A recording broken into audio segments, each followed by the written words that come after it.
Welcome everybody.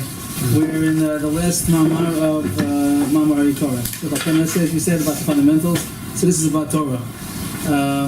Torah Shel Baal Peh.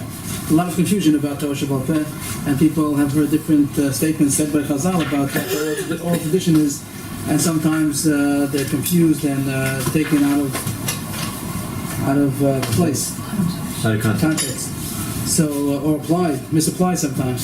So the Rambam in the Hagdama to Pirush HaMishnayos, in his preface to the commentary on Mishnayos, he explains the subject of Torah Shel Baal Peh, and the Ramchal is going to explain over here in this essay how to understand the different Mamorim that are said about it. Torah Shel Baal means Tanakh. Torah Shel Baal is not explained over here. That means Torah Nevi'im Ksuvim. That's Torah Shel Baal. The written Torah, the Torah, Nevi'im Ksuvim, the Torah, the prophets, and the writings, and everything else is Torah Shel Baal Peh. So what does that mean? Some people, sometimes you've heard statements that everything is from Sinai. So then it gets confusing a bit. Everything is from Sinai. How about if I read a Mishnah Berurah, is also from Sinai? What's included in Torah Shel Baal Peh that's from Sinai? What's not?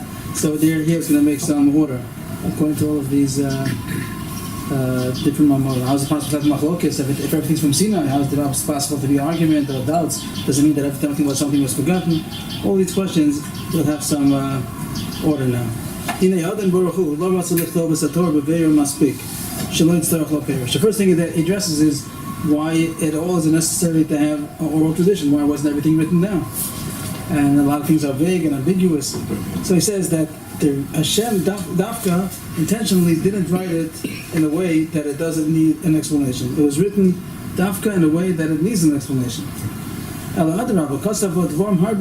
Hashem wrote many things in the Torah that are very concealed, not readily understood. It's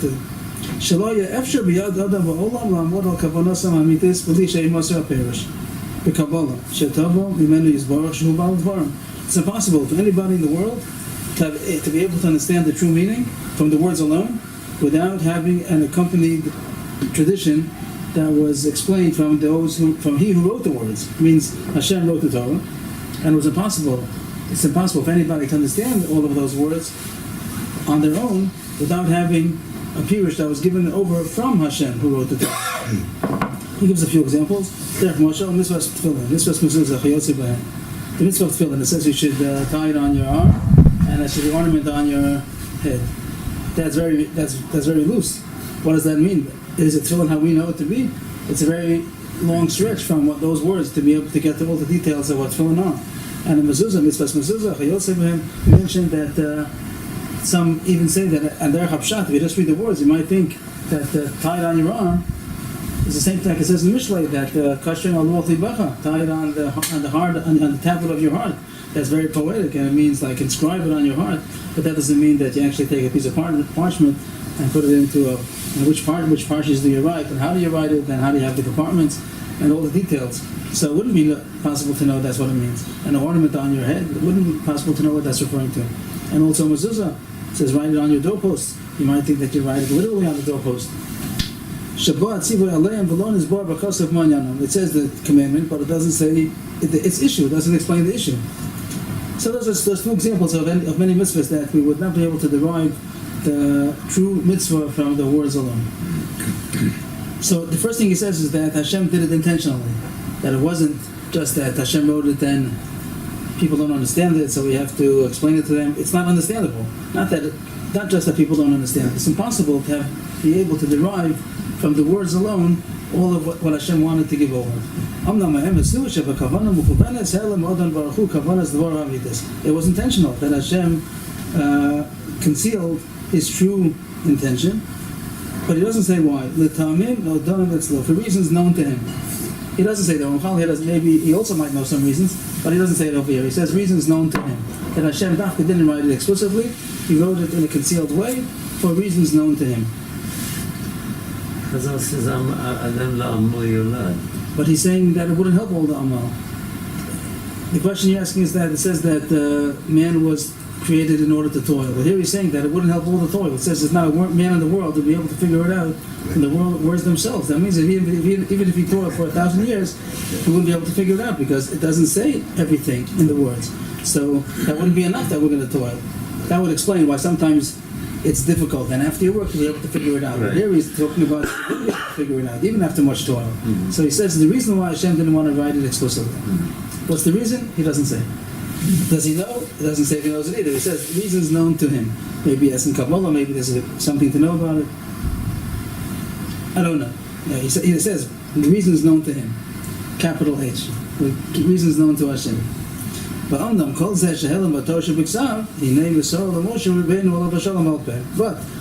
Hashem concealed from the written law, but he transmitted it to Moshe orally. So it's not that Hashem didn't give us the information, but he didn't all give it in writing, some of it was given orally. And the tradition followed from Moshe, like it says in Pirkei Avos, Moshe Kibul Torah Masina, Masal Yeshua, Yeshua was Canaan, from generation to generation, it was transmitted from that information that Moshe got from Hashem. Through this tradition, the psukim were explained according to their true meaning. And this way we're able to know the true way of doing the mitzvahs, the way Hashem wanted them to be done. Just to summarize the first paragraph, that the Torah is intentionally written in an ambiguous way, and it's impossible, even if people would toil with all their strength for all time, they wouldn't be able to figure it out. And Hashem did it intentionally for a reason known to him. But whatever's missing from the written word was transmitted to Moshe orally, and that's given over to all generations, and that way we're able to know how to do the mitzvahs the way Hashem intended. Next paragraph, there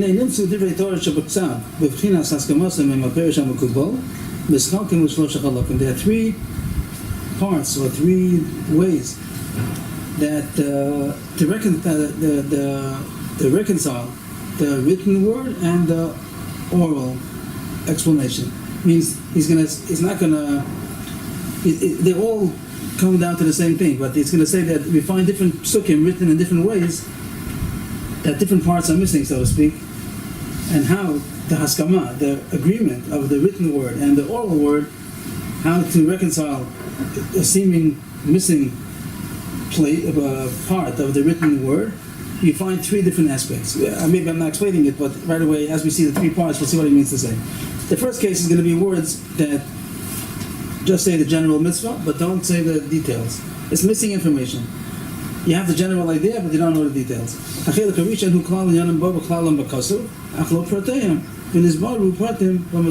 some mitzvahs that you know the general idea, but you don't know the details of that mitzvah, and that you have to have the oral tradition to tell you the details. In general, you know what the mitzvah is. Let's say to sit in the sukkah, so you know, in general, we know what a sukkah will be, some kind of a shack, but you don't know the details of what the schach has to be made out of, what the walls have to be made out of, how many they are, how high they are, the dimensions. So you know the general idea.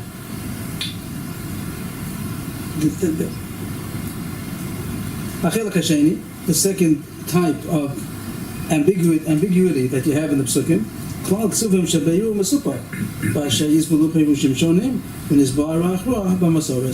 some psukim that you have two ways how to read the psukim. The first case, he said, the first part, he said, was you know what the pasuk says, and you know the general mitzvah, but you don't know the details. The second case is that you have two ways how to read the pasuk. You don't know what's really meant by the pasuk.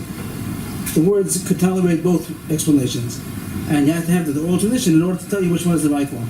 Let's say the case we said before about the mezuzah, that you might read the pasuk, what does it mean to write it on the doorpost? Does it mean to write literally on the doorpost? Or does it mean to attach a parchment that had writing on it to attach that? Both of them fit into the psukim well. It's not like it doesn't go against the pasuk if it means to write it on parchment and then to attach it to the wall.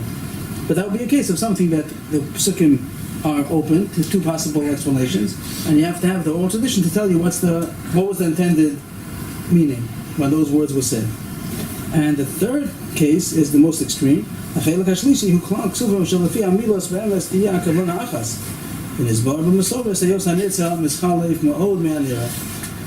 case is the most extreme, that really the psukim on the superficial level they do seem to mean one understanding, and the oral tradition says no, it doesn't mean what it superficially would imply. The first case is that you're just missing information. Second case is that it's ambiguous pasuk that can be understood two ways. One way is right, one way is wrong. You have to have the oral tradition to tell you which is the right way. But both of them equally fit into the pasuk. You just don't know which one is the right shot. And the third case is that the pshat really is one way, but Hashem doesn't want you to do the way that's the simple reading. He wants you to do something which doesn't seem to fit into the simple reading. He's going to say right away in the next few words that bedochak, you could squeeze it in also. It's not like it's so much against the words, but it surely is not the simple understanding. When you read the words, that wouldn't be the impression you'd get from it. It's not like the second case. Second case is that the words tolerate the two pshatim equally. Here, it's not equal. Here, it'll be, let's say, 80-20. You'd say that 80% the words would imply a certain way. I could hear that maybe it means the other 20%, but it wouldn't be the simple understanding. An eye for an eye. Good. Good. Yes, that would be an example. What would you think? When it's eye for an eye, is that the second case is, the second chelik was that the words could tolerate both pshatim. But an eye for an eye, hand for a hand, as he did, so should be done to him. The simple reading would surely be mashma that you actually injure, a person is going to injure and wound the person who attacked his fellow man the same way that he did. Maybe that will fit into the third case. But the Torah Shel Baal Peh says, don't take it on the simple meaning. I want you to take it on the deeper meaning, which you would not have seen in the words alone. He's saying he's going even more extreme. The Gemara has three cases where it's very extreme, and the pasuk would seem one way, and the Torah Shel Baal Peh, the oral law says against it. Here, Ayin Tachasayin, as the Gemara explains over there, that it could mean that really he's deserving to have his eye also poked out, but he could bail himself out, so to speak. So there are ways that the Gemara reads it into the pasuk also, similar to the second way. It's not so much against the words. But as you wish, either way would be fine. What happens when you have a love and you will not, that's explicit in the Torah, you won't eat the milk of the, you won't eat the calf in mother's milk. And so I'm very careful that I'm taking it from one herd and I'm making a milk. So you say that would be the third case. You're saying that. I don't know. I'm trying to figure out what is that. You're saying it's more like the third case. You're saying it's more. Yeah. That case fits like the simple reading is one way. I know for sure. This is not the calf with its mother's milk. Right. I know that. So you're saying that should be illegal. Does the pasuk imply that it's only also when it's a goat and it's mother's milk?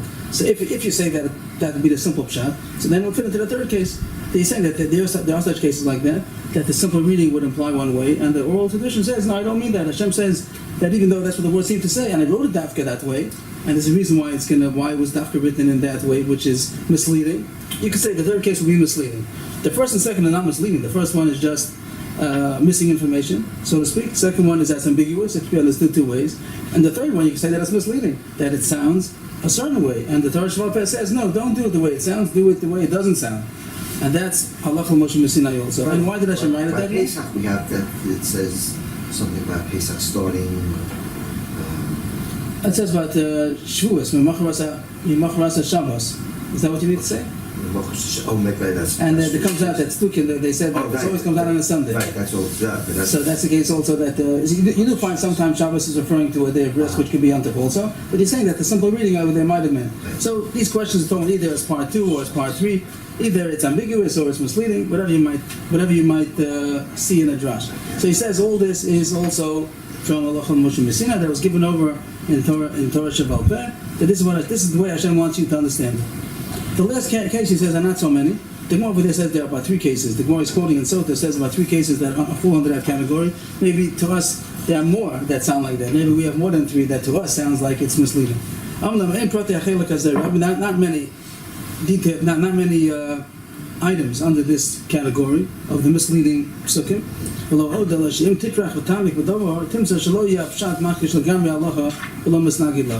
Not only are they few, but if you study and you delve into it, you'll find that it's not mamish contradictory. The written word and the intended word, even though it's not easily reconciled, but there is some kind of a understanding how to fit it into the words also, even though it wouldn't be the readily understood pshat, but it also fits in. We call it bedochak. It is understandable to be able to fit that pshat into the words, even bedochak. So the first section he told us about is the Torah Shel Baal Peh, the oral tradition that was giving to explain either missing information or ambiguous psukim or even misleading psukim. And the reason it was written that way, Hashem knows why he wrote it after that way. Now starts another subject, another paragraph you could say, about Yid Gimel Midos, Shal Torah Nidreshes, that there are certain ways, certain codes that Hashem put into the Torah, that you're able to derive new laws from them. In we have received part of the tradition also includes the codes, besides the Pirushim HaMekubala, besides the specific law that is given over from Moshe, but also there are also the codes, so to speak. Not what we call today the Torah codes. That's a new thing that we didn't know about. There's no Masar about the Torah codes. It seems to be, scientifically they say that it's impossible to have been there by accident, and there are people that work on it and could explain. But this is not what he's referring to. He's referring to the drush, the codes, the 13 drushas, like people who say Kavarnas. So Bishma Lom, Bishma says in the drushes, man, there are 13 ways to say drush in the pasuk. There are others that say even more than 13. He says there are 13 plus. But Amna Bala Torah is Baruch Shemo Ksava al Drachim Pratim V'chukim Yuchadim. Hashem wrote the Torah, Bala Torah, Hashem. Bala Torah is Baruch. The one who wrote the Torah, he wrote it in certain ways. Ukshanir Zalahavim Kavanas Bala Tvarim Baruch Hu. If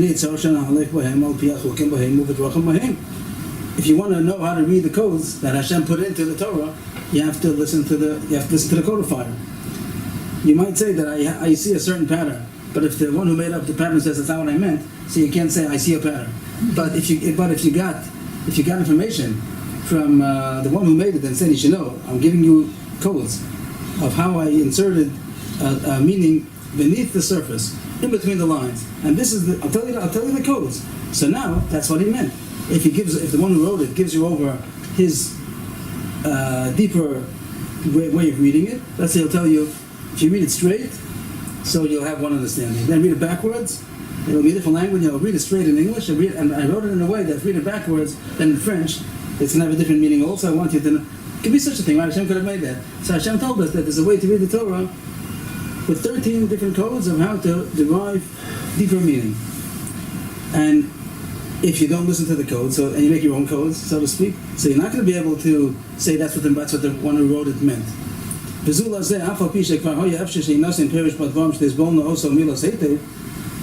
Without listening to the rules of the one who wrote this book, so even though someone might be able to say a pshat, explanation in the words, that the words do tolerate that meaning, and maybe it even seems like it sounds better in the words, but the one who wrote it said I didn't mean that.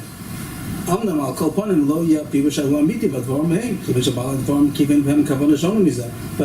pshat is not going to be true because the author says I didn't mean that. So you can't stick into the words that which the author didn't mean. And even if you say the words seem to say that, but he says, whenever I say such a statement, I mean so and so. This is my way of speaking. This is my style. So Hashem gave over to us the 13 styles that he wrote the Torah, with which you could understand the true meaning. When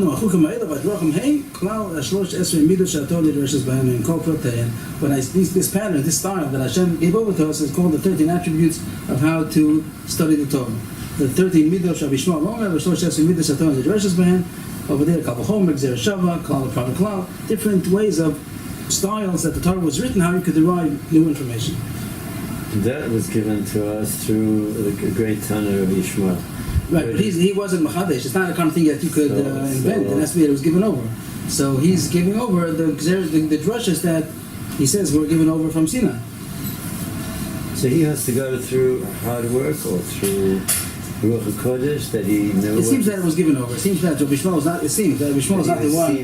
He received it, and he just organized it into say the 13 and how to codify the terms, Klal V'Prada Klal. But he wasn't the one who invented it. He's saying that this is from Sinai. Now he's going to talk about when we say something is Lachal Moshe Sinai, or something is derived, that was that halacha from the beginning. What does it mean when you have a Takana D'Rabbanan, that the Rabbanan invented a new enactment?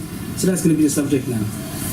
There's a big question that he's addressing now, that is addressed by many scholars. Which came first, the halacha or the drash?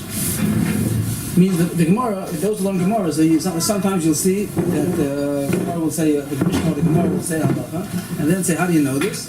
And it says drash.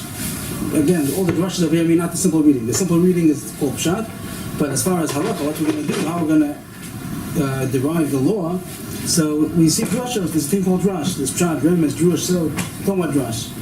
So the way the Gemara is presented, it sounds like that the law was extracted from the drash. That's how the Gemara presents it. And there's a big study about that, and he's going to explain to us that that's not so. That even though it seems that the way the Gemara presents it, Menani really, how do you know this? It sounds like the Drash was the source of the law. So he's saying that's not so. The laws were given by Sinai. And afterwards, if the Gemara says a Drash, it's going to be for the purpose of showing how the oral law is also hinted in the written law. He doesn't say examples, but I'll say an example that the Rambam says. The Pasuk says, "On Sukkot you should take l'chachtem l'chem b'yom harishon, create tzador kapos t'morim and afei tzavos v'avei nochal," about saying the 4 species on the lulav esrog. It doesn't say lulav and esrog. It says, let's say for an esrog, it says create tzador. The fruit, either the fruit of a beautiful tree or the beautiful fruit of a tree. It doesn't say esrog. It doesn't say which fruit it is. So, in the Gemara, there are drushes. How do you know that Priyat Tzador is referring to an esrog? But it's not like till then there was some question. And when Moshe Rabbeinu came down from Sinai, he said Priyat Tzador, beautiful fruit. Everyone had a suggestion what a beautiful fruit is going to be, and he found everybody taking a different fruit. There was never. The Rambam says it's one of those things. You never found the machlokas in Am Yisrael what an esrog is. You would think there's machlokas.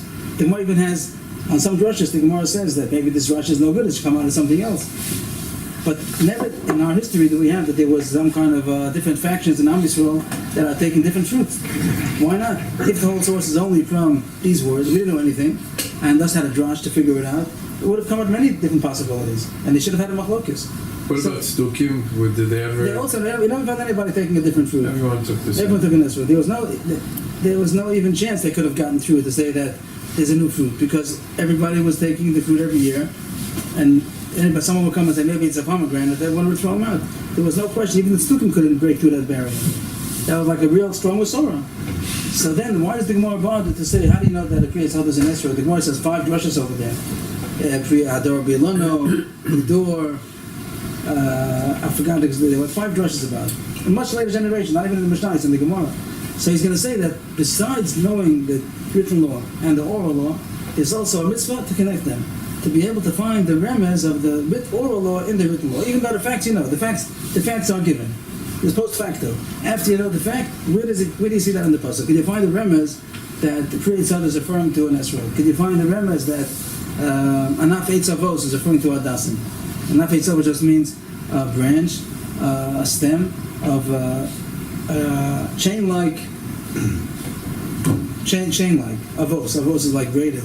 If you go to botanical gardens with them, please give me a chain-like. You're not going to get Adasim. Some kind of chain. There's not instructions how to figure out what it is. But the Muslim, the Gemara says around how you can figure out where it's hinted after the fact, after you know the fact. So he's going to say that most of the drushes that you see in the Gemara, for the things that are Ikur Hadinim, the main halachas, are not in order to be able to extract the law. The law was known already before. But there's a mitzvah to find where it's hinted in the Torah. Not that was the source of the law. That's after you know the law to see how it's hinted. But were those hints meant to be found, or is it something that we are creating? We are delving into the psukim to be able to find hints for it. If we get it, we get it. If not, so we don't have a hint. It's not going to change the law at all. We had more about ayin tachas ayin. Recently, Baba Kama, it talks about an eye for an eye. How do you know that it's not to be taken literal? So the Rambam says there never was a beis din in Am Yisrael that ever judged an eye for an eye. It's like a Masorah. That means that it's the living tradition. Am Yisrael didn't come out of no place. And here we are, take a book, and we found a book, and we're trying to figure it out. Am Yisrael is a living people, and no beis din ever paskin an eye for an eye. Anybody? So now the question is, but it says an eye for an eye. So the Gemara goes through about 7 or 8 tries to show that I can show you in the words that it doesn't mean literal. Some of those shratim pass. Some of them are rejected. But even the ones that are rejected didn't say, okay, yeah, I had a shot and it's rejected, so good. We'll do an eye for an eye. We'll do it literal. That wasn't even a question. If it's the wrong shot, if it's rejected, it's okay. I didn't find the hint. Okay, so I didn't find it. It's not going to change the law. The drushes are not to extract new laws from there. It's to the drush he's talking about now. He calls it Ikri Adinim. Just to point out, he's going to talk about later. I hope we'll get to it today. There's Ikri Adinim and Prate Adinim Shelo Kiblon. Ikri Adinim over here, he says everything was mitkambel. Everything was tradition. All of the main halachas that we have to know were all Sinai, and if you find it in the pasuk or not, it's not going to make a difference. Then later on he's going to talk about some details that were no Masorah on it, and now we have to figure out what to do, and that's what he's going to talk about, how we do that. But the main halachas that are Mekubal and Am Yisrael, everybody agrees upon it, so it wasn't invented from reading the Psukim, or even reading the Psukim in between the lines. That was a Masorah. That's the way Moshe Rabbeinu told us, that's what Hashem said. But there's still a mitzvah to try to find a hint for it in the Torah, and that's where all the drushes come from. So let's see it inside. There may be room for questions, but just to see the essay that he writes, first he talks about Ikri Adinim, and just to want to map it out a second, the regular editions are a bit misleading, because they didn't make a new paragraph where they should have, according to what I think. On page 189, about 3, 6, 9, about 10 lines from the bottom, there's a sentence that starts, V'amnam yesh od protei dinim, shelo kiblo. That's in contrast to what we're talking about now. Here he talks about Ikri Adinim, and he says, Kulam Mekubolim, all of those are received from Moshe, and then he's going to talk about Protei Dinim Shelo Kiblo. So just to map out the subject is the Ikri Dinim, the main halachos, which are famous amongst Am Yisrael, and that's not a question what the law is. Later on he's going to go into the details, which sometimes there was no Masorah on it, Hashem didn't tell us what to do, and now a new situation came up, and there's going to be an issue of how to invent, so to speak, or initiate a new law, that what the Torah meant. Let's say electricity came out. How do you look at electricity on Shabbos? So that wasn't something that was given to Sinai. Hashem didn't tell Moshe Rabbeinu what the law of electricity is. So there's going to be something, a new question that came up, and we have to figure it out. The detail, what's considered a fire, what's not considered a fire. So that is going to discuss later on. So that's going to push off that subject to about a page from now. So it's back to where we're up to now. But I should tell you that. Oh, you must know. All of the main halachos, both the positive commandments and the negative commandments, they're all received orally from Moshe Rabbeinu. As we said, everything's with Sinai. Thank you so much. Thank you. Kiblu Chazal, Shedivrei HaMasorah remuzim hem b'Torah shebiksav b'Mazim Shona. But Chazal had a Masorah. This also part of the Masorah, part of the tradition, that the Divrei HaMasorah remuzim hem b'Torah, that the oral tradition is hinted in the written Torah in different ways of hints. Al pidaki aramiza yidum lehem, according to certain ways of hints, certain nuances. And it was obvious to them, they knew, it was agreed to them, by them, that it's good in the eyes of Hashem that we should also toil in this chelik, in this part of Torah. Which part of Torah? Pirush, Yedias Makom Rimzei Torah Shel Baal Peh Torah Shel Biksav. To find the hints of the oral law in the written law. Where is it hinted? The example we gave about how do you know that Esrog is a Pri Yitzhada? It says Pri Yitzhada, and we know that it's an Esrog. We know the two facts. We know the written law, Pri Yitzhada. We know the oral law, Esrog. Could you show me a hint in the written law that the Pri Yitzhada is referring to an Esrog? That's a third chachma. Just to say it in our language, let's say you learn the Torah, and you learn the Mishnah, and then there's the Torah's Kohanim, or the Sifra, all of those different midrashim that show the connection of the written law and the oral law. So the order to learn it is not Dafka Torah, and then the Torah's Kohanim, and then the Mishnah. You might think that would be the more organized, reasonable way of doing it, the written law, and then how you derive from the written law the law, and then it'll be the laws. But it's not so. We know the Torah Shel Baal, we know the Torah Shel Baal, we know the written word, we know the oral explanation, and then there's another chachma, how to join them together, how to find the oral law in the written law. But it's not going to change anything. The oral law stands on its own. Even if you can't find the hint for it, it's still going to be the oral law. We say this. Some of these links are a Masorah, and some of these are tries, discoveries. Like at this point, what he's talking about now is not necessary to have a Masorah on the drush. We just have a Masorah on the law. Right. We know the law, we know the word, the written word, we know the law. And now if I figure out on your own how to find a hint for it in the Torah, you don't have to have a Masorah on it. Figure it out on your own. Means that 5 explanations that the Gemara says how you know Esrog is it creates others. Right. In Esrog, they didn't have Masorah on that. You have different drushes of later Amoram even, and then one Amorah says my drush is the best, the other ones I could reject. So they're not arguing the point. The point is going to stay in Esrog if you have a drush or not. But the point is, could you find the hint for it in the Torah? So, but you say that the knowledge of that it's Esrog, now you say that's from Moshe Sinai, yes. But it's not called Moshe, Halacha Moshe Sinai. Right, the terminology Halacha Moshe Sinai, the Rambam says that terminology Halacha Moshe Sinai means when there is no hint in the Torah. If you can't find the hint for it, let's say they tried 5 tries, 10 tries, didn't work, each one they rejected, it's not a valid hint. So we'll say, okay, Allah Moshe Messina. So it's It is, but we oral just law don't- without any hint. we can't. That's how the Rambam terms. That's how he defines Allah Moshe Messina. He has a list of. He says to give you a list. He says to come out an exhaustive list. He gives about 30. That's Allah Moshe Messina. Some of Farshim say there another 30. Even if you get, let's say, you get 100 altogether, let's say maximum. So those are going to be halachas that they're very detailed halachas. They're not something that you would, but that's called halacha Moshe Messina. I mean something that you have no hint in the Torah. Let's say the Gemara says that the straps of the tefillin are supposed to be black. With Surah Shofar, halacha Moshe Messina means you couldn't find any hint in the Torah that it should be black. But halacha Moshe Messina says it must be black. If they're not black, they're possible. So that's the case of halacha Moshe Messina. But an esrog, a priya tzad is supposed to be an esrog, is not called halacha Moshe Messina because it has a hint in the Torah. That's the terminology of the Rambam, halacha Moshe Messina. He says that's what the Gemara means. Or else it doesn't call. The Gemara will try for a drash. If for a drash doesn't work, okay. So the Gemara says halacha Moshe Messina. If it finds a hint, then it's not called halacha Moshe Messina. Even though everything's from Sinai. Conceptually, Most of them are from Sinai. But if you can find a hint for it, so then it's not termed halacha Moshe Messina. That code, that term is only reserved for a halacha that doesn't have any hint in the Torah. 3 lines from the bottom. So all the Chachamim, they try to find these hints in the written law of the oral law. According to what they think is more appropriate. They have 2 choices. They'll say, this one sounds like a better hint. And they'll say, why do you think so? That's why you find a lot of times a discussion in the Gemara to find a proof for a certain din. There might be a machlokis what the proof is, where you see it in the pasuk.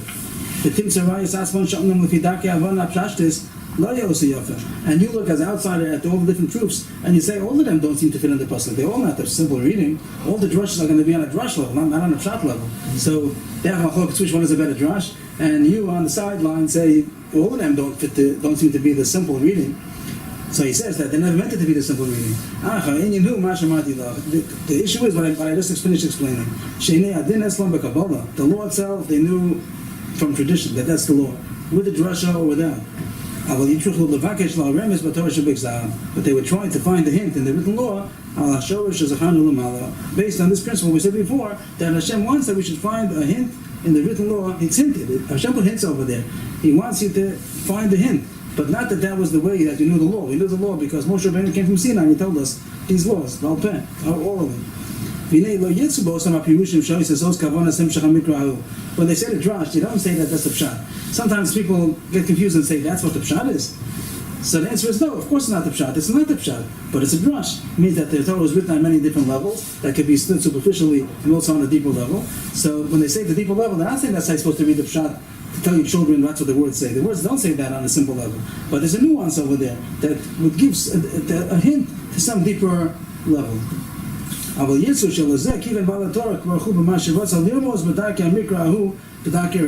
mean to say that Hashem did intend this nuance.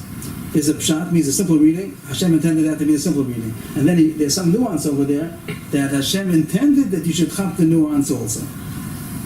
Yes? Here it says remez. So what's the difference between drush and remez? I don't think that he's going into that definition over here.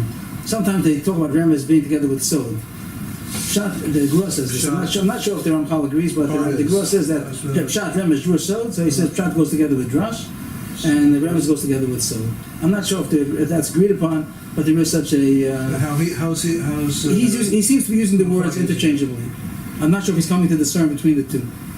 I don't know. I think he's using the word remez because he wants to say that it's not the remez is the source of the drash.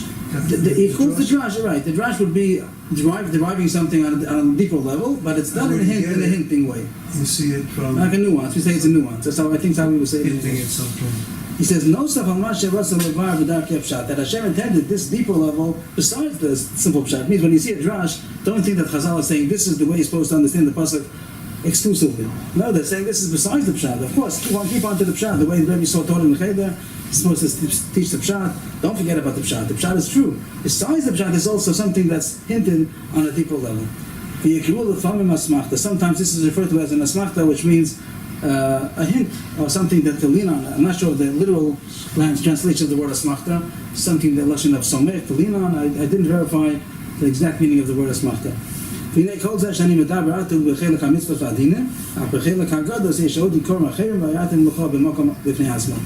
we're discussing here is about halachos, about laws.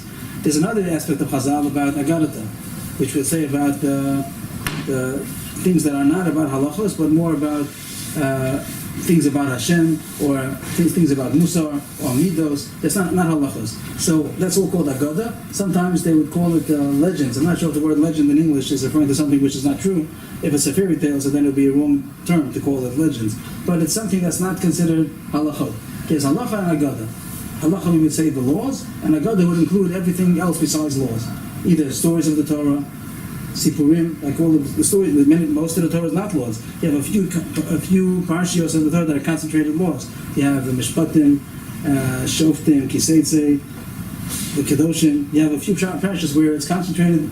You can have 30, 40, 50 laws in one parsha. Then you can have 5 parshas that go without any laws. The story of Yosef. Mitzvahs are called laws, mitzvahs. Mitzvahs are laws, right. But then you have, besides the mitzvahs, and these laws, halachas, you also have agada, stories, or things you learn about Hashem, or about Midos, Tovos. Historical accounts. Right, also right. So those are a different aspect. That's not included in what he's talking about over here. He says he wrote a different essay about it. We have that other essay. It's called Mamar al Hagados. It's not printed in this volume. It's printed on, some have it in Mesilas Yesharim, some have it on a separate book, Seif HaMamorim. Maybe we can do that after we finish. It's also very interesting about how to understand Agadata. Agadata is also very misunderstood. So maybe we'll be able to do that after we finish. So this is a halachic. This essay is only about halacha. Right. Medrash halacha. Let's say Medrash Rabbah and Tanchuma. Right. That's all. Medrash Haggadah. Then Sifra, Teros Kohanim,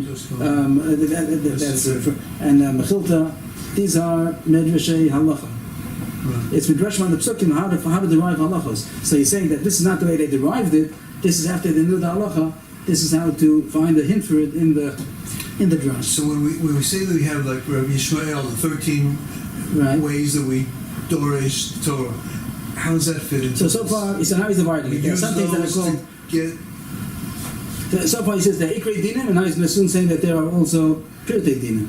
The main halachos, the fundamental halachos, that's Misinai, if you have a drash for it or not. He might use the Yirgum Midos, might use these 13 attributes in order to derive post facto that which we know already. There's also going to be Pirtei Dinim, which we're going to get to soon, which is individual details of halachas that we don't know. It wasn't given over Messina what halach is, and over there we're going to utilize the Yirgum Midos to derive the halacha which we don't know. So far he's talking about the Ikrei Dinim. It's very, I would have liked that there would have been a new paragraph to emphasize the difference. There's Ikrei Dinim, Kulam Mekubalim. The Ikrei Dinim are all transmitted from Moshe. And Drash would just be to find a hint for it in the Torah Shel Baal. And later on it's going to be Pirtei Dinim Shalom Kibbalim. Over there it wasn't accepted. This is a confusion people have sometimes. Everything's from Sinai, every Mishnah Berurah is from Sinai, every electricity, it was a secret amongst the Chachamim. So we're going to get to that soon. So far we're talking about the halachas that are accepted by all Am Yisrael, no question about it. And the purpose of the drash is just to find a hint in the written law what the oral law says. The next 10 lines or so, 3, 6, about 8 lines, is not really the subject he's up to. It's about Takanas Chazal. The order over here is a bit... there's a reason why he wrote it in this order, it seems, because he wants to continue with what's called the drash, with the hint, these nuances. So he talks about now, but really he's going to talk about Takanas Rabban later on. We'll come back to it again. So far he's talking about everything is Min Torah. Whatever he spoke so far, this whole essay of tonight, is all about things that are Min Torah, not that Rabbanan invented new halachas on a rabbinic level. It's something that the Torah is saying. But the Torah was ambiguous or wasn't clear or missing information, all these different kind of categories he gave us. So we're talking about Torah law. We're not talking about rabbinic institutions that they made a new Rabbanan. There are many halachas that the Rabbanan will say this is not the Raisa, this is Rabbanan. This is only rabbinic, either offense to a law or a new enactment. So till now we're talking about the Raisa. But the question is, sometimes you find that there's a rabbinic law. It means for sure the Rabbanan invented it. We'll see soon how the Rabbanan have the power to invent a new halacha. And they're saying it's not the Raisa, it's not a Torah law, it's a rabbinic law. And the question is, how come they find Muslim for that also? They find in the Torah also nuances that hint to a rabbinic law. So that, and the Gemara spends a lot of time on that also. And it would seem impossible if it's only rabbinic, so then it wouldn't have a hint in the Torah. The Rabbanan are the ones who invented it. So why are you doing with the remez a hint of it in the It's where Torah? where it's learned from. Yeah, it's So the just question, order, to say not- that's not right. after To the say fact. so we're Also, saying already, telling them also that even on the Torah law, also it's after the fact. Pratim are also. We didn't get to the pratim yet. We didn't get to the pratim. Oh. We just spoke about the e-cover. I just projected later on. We're talking about the pratim which you're going to derive. Those we- Stuff we're talking about post facto. Drusha's post facto. Now he's going to point out that there are some drushes on a Rabbanan level, which means that the whole halacha is only Rabbanan. There is no such halacha on a Torah level. What's an example of a Rabbanan? Netilas yadayim, to wash hands before bread.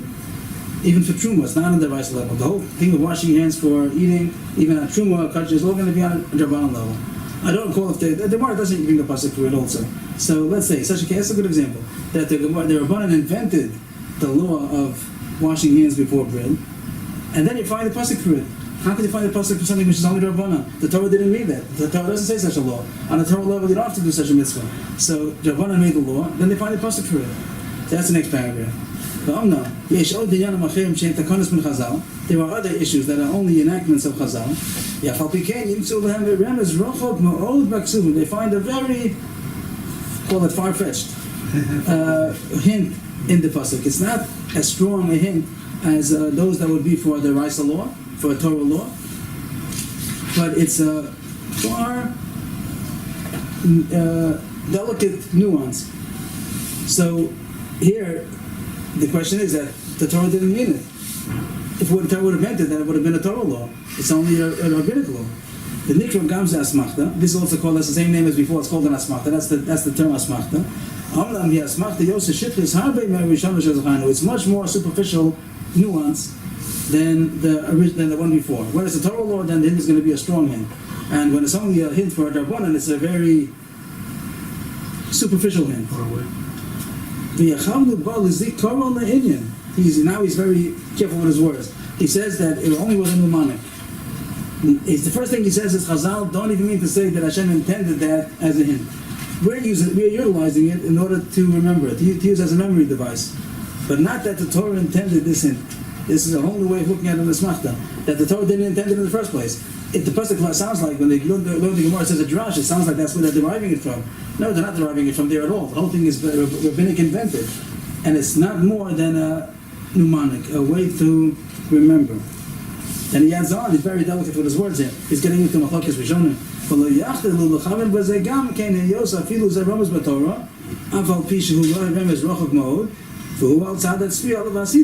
שהכל גולוי לפניו יזברך ועל כל רמז אלא שרוזו בדרך רחוקה כיוון שאין הדבר הוא חלק מבירא המצווה כלל. He says besides being a mnemonic, it's also a hint that Hashem intended, but not that Hashem intended that this should be read the hint and figure it out, figure out the law. No, you make Hashem just seeing the future. He knew that Chazal are going to invent such a takana d'Rabbanan, and he inserted a hint that that's going to be on a very superficial level. It's not saying not a strong hint, a very delicate hint, a very delicate nuance that Hashem is put originally in the Torah because He knows the future. He knew that the Chachamim are going to make such an enactment, so He inserted in the Torah a remez that that's going to happen one day. For us to find. But only to find after the fact, because it's only after we invented it that it has any meaning. Before that, we don't look into the Torah and find that this. Let's say, I think that the hint for Mayim Rishonim to wash before bread is V'skadishtem v'yisim kadoshim. V'skadishtem elamayim rishonim. V'yisim kadoshim elamayim achronim. So there's a hint for this mitzvah of washing your hands. It's surely an asmach. That's only Rabbanan. Because the whole thing is Rabbanan. The whole thing is a rabbinic It's there convention. for truma, like we So it's only Rabbanan. Yeah. Even for Truma it's not the Raisa. Right. Even the Tumas Yadayim for the Truma is also only Rabbanan. So the whole thing is Rabbanan, and they find the pasuk. So he's saying, first of all, it's the only way to remember. But the Torah never meant it. And then he says, and also, the Torah might have meant it, did mean it, but not that you should derive it from here or anything, just not even a small hint. It just means that Hashem, knowing the future, knew that Chazal are going to invent such a law, so he inserted a remez that one day Chazal are going to invent such a new takana. This is his chiddush. This idea is his chiddush. The second point, I didn't see any place else. The one before he talks about if the remez was just a mnemonic for the Raisa level, that's Machlokes Rishonim. I think they're Dva. Another say it's just a way of memory device. Others say that it was inserted intentionally. But here on Rabbanan, I haven't seen this. On Rabbanan to say that Hashem inserted it because he knew the future that it's going to be, that I haven't seen other places. It could be other say it also, but I don't know. Usually you say that Asmata would mean a way to remember, and he adds on, it's also that Hashem inserted it as a far-fetched hint because he knew that's what's going to happen. It's a fantastic idea. Now I would put a new. It's pretty late already. I'm not going to be able to finish anyway. Oh, one more paragraph. I would put a new paragraph here. We projected this a few times already tonight, so I just would like to go a few more lines. This is in contrast to what he said 2 paragraphs ago. Ikri Adinim over there said Kulam Kubala. The main halachos, all of them are Masorah from Moshe Rabbeinu. But now they are Pirtei Dinim. Now these are the details of the law. The details of the law, he says, were not given to Sinai. Many of them yes, many of them not. A lot of details of the law were not given over from Sinai. And if a question arose in Sanhedrin, what's the law in a certain case like this, which wasn't given over to Sinai, now what do you do? So now they have to figure it out. They were able to extract the law, which they didn't have a Masorah on. This is the first time they're saying something which is not a Masorah. Before we had a Masorah, and then try to find it. If you find it good, if you don't find it also good. And the Chodesh Chazal was on the side that wasn't the rice at all. The Torah never meant that. They invented it. Now he's talking about that there's a Torah law, which we don't know what the Torah law is. We have to decide now what Torah law, but we don't have any Masorah about it. So it's not going to be on the Ikarim, it's not going to be on the main laws. The main laws were never forgotten. But on the details, there could be details, not that were forgotten, but they never were discussed. Hashem didn't tell Moshe all the details that could happen in every single case. He gave him the main laws. So now you have to have Sanhedrin that should decide what do you do in such a case now. So he says either they're going to extract it from Sforah. Sforah means logic, reasoning that you could take from what you see by different mitzvahs. You could derive what you'd apply over here also. That's called Sforah, without any drash. Or Darkei Midos. Midos means the Yudgol Midos Shatan Reshus Peh. The 13 ways of darshaning. You could use that to extract a new law. Usually it wasn't necessary because you have the law anyway. Just for the mitzvah of finding the hint in the Torah. But here we don't know the law. So sometimes you have to use the Yudgol Midos to be able to extract the unknown law. So the Gemara does this? Yes, it seems. Now here you find machlokas already. Till now, you didn't find machlokas. You only find machlokas what the drash is, but the law was a given. Here, the law is not a given. So you might find machlokas over here. They have different svara, but they have a different way of darshaning, and they came out with different results. After there's a machlokas, even if there's an argument in Sanhedrin, that Hashem says, Hashem already projected and foretold that there's going to be machlokas. If you don't know something, so you go to Sanhedrin, and you should do according to what they paskin. You should do according to the law that they said. So Hashem said there's going to be doubts in the application of the laws, and you should go to the Sanhedrin, make a Sanhedrin, and then go with the road. And once there's a decision, once there's a verdict from Bezdin, so then it's binding on everybody. The fact that there was a machlokis before they came to a decision doesn't weaken the mechuyavut, the obligation to keep the law doesn't become weaker because there was some question when they were formulating it. That's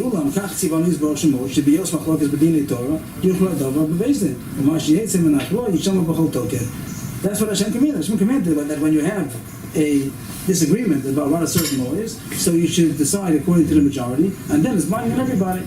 So here's the case where you have laws that were not dafki given over, not everything was given over, the ikarim were given over, but the details were not dafki given over, and here Hashem says, do your best either from reasoning, logic, or from the ways of darshaning, and extract a new law, and here there's room for machlokes, and then Hashem wants you to go according to the rule.